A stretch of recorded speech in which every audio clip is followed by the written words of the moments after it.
So I asked Anne Fitzgerald, director of the Basel School of International Affairs, how the Tplf control of Lalibela is likely to affect the humanitarian situation in Tigray. Well, Lalibela is a very well-known, very beautiful UNESCO cultural heritage site located in the northern part of the Amaran region in Ethiopia. And we're hearing that members of the rebel forces, the Tplf forces, have entered Lalibela, demonstrated their presence, looted residences and businesses, stolen vehicles, and brought those vehicles back north into Tigray.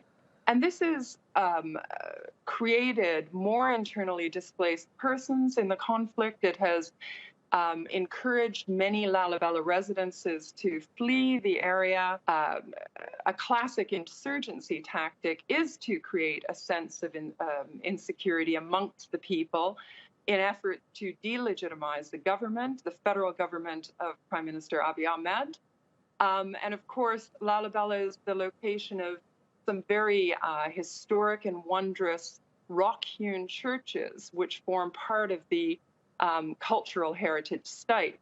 And any damage to these cultural heritage edifices could be considered a war crime under international law.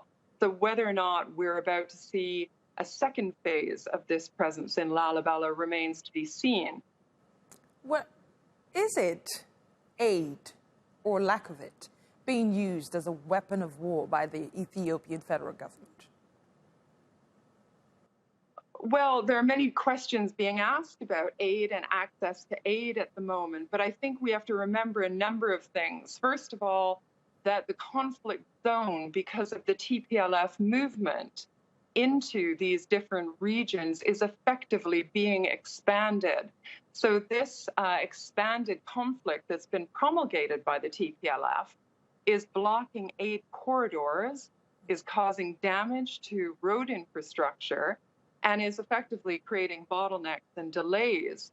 We have also heard reports of warehouses being looted, warehouses storing aid, government-owned aid in Mekelle. We've heard stories about aid trucks being turned back. And of course, there is a requirement by the Ethiopian government for all aid shipments and deliveries to be routed through Addis Ababa, the main airport.